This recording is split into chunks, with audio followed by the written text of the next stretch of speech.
From Studio 3D in New York, here is Stone Phillips.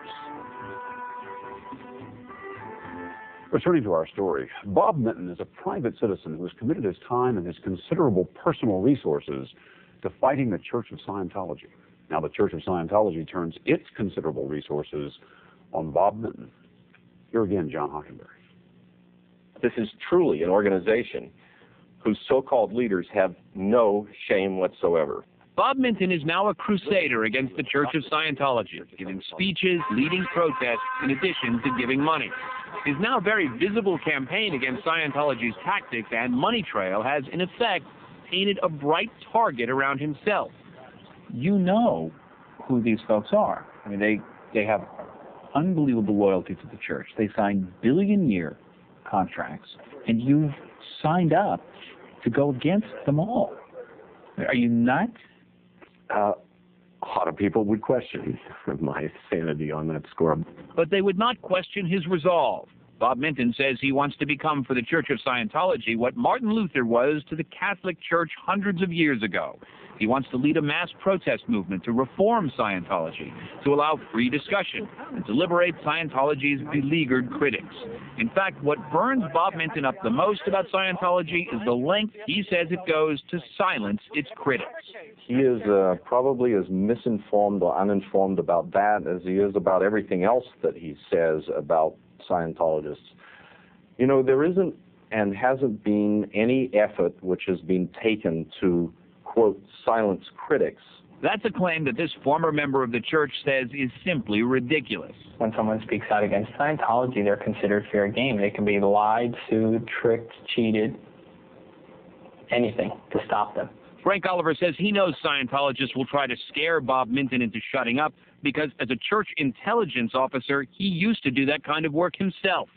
The things that I saw and the people that I spoke to and the things that Scientology does, that's not known by the broad populace of Scientologists. I think it would frighten a lot of them if they knew what their religion was really about, if they knew how far they'll go to protect their religion. Oliver's interview with Dateline is the first time he's spoken publicly since he left the church in disgust in 1992, following a summer in which he says he was recruited to investigate the Cult Awareness Network, a group that at the time was a declared enemy of the Church of Scientology. Our stated purpose was to bring about the destruction of the Cult Awareness Network. Oliver says church investigators follow critics, threaten them, talk to everyone they know, and hunt for dirt. If a critic like Bob Minton doesn't have actual crimes in his background, Oliver says the church takes minor transgressions and blows them up. In his words, take a scratch and make it into a broken arm. They're looking for something criminal or something moral injustice, something, anything that can be taken and made into whatever they need it made into. And that's straight from the writings of Scientology founder L. Ron Hubbard.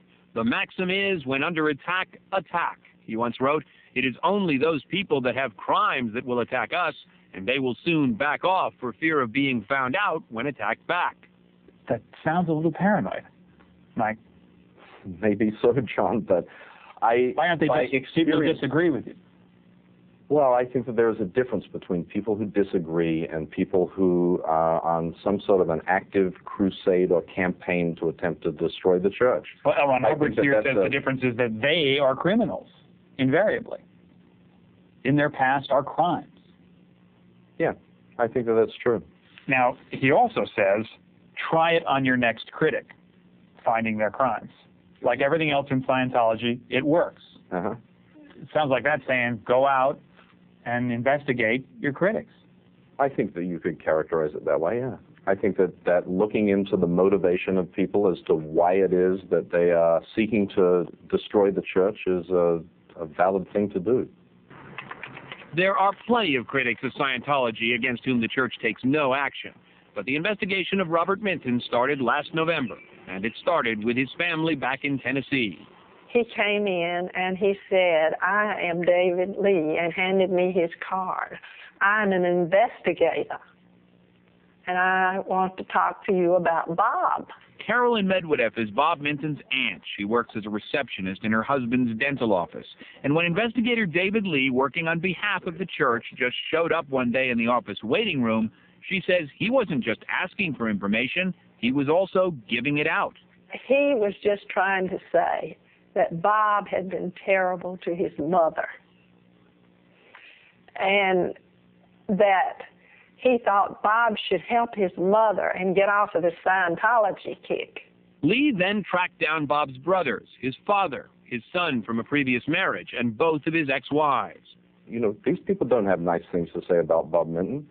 His former wives talk about how he beat him up, and his son is pretty upset about how he was mistreated by his father. Bob Minton denies beating his ex-wives, although his first wife told Dateline Bob hit her once. But there's no denying that Scientology has managed to stir up a lot of old animosities. For instance, Bob's son Rob says he's always had money issues with his father, but learning from a Scientology investigator that his dad spent $250,000 to buy some strangers a house was deeply upsetting. He told Dateline this was the last straw between him and his father. The Church of Scientology destroys families. They know how to stir those issues up. You know, they clearly were trying to do the same types of things with the relationship between me and my son, which is clearly a button that they saw I was vulnerable on and would like to push. And they pushed it. And they did. His mother is upset about the fact that he's dishing off hundreds of thousands of dollars to people whom he doesn't even know, and yet she has a mortgage on her house, and he gives her a loan rather than gives her money. Okay. A cynical view would say, if your investigator is going to Bob Minton's mom and saying, did you know he's giving money? Mm-hmm. And she gets outraged, and that gets back to Bob, that sounds more like harassment to me. Sounds more like an investigation to me. But certainly, let's put the shoe on the other foot for a minute. Bob Minton is going around to the media saying, did you know Scientologists do this? Did you know Scientologists do that? You know, he characterizes that as free speech. Well, it is free speech. Well, certainly it's no different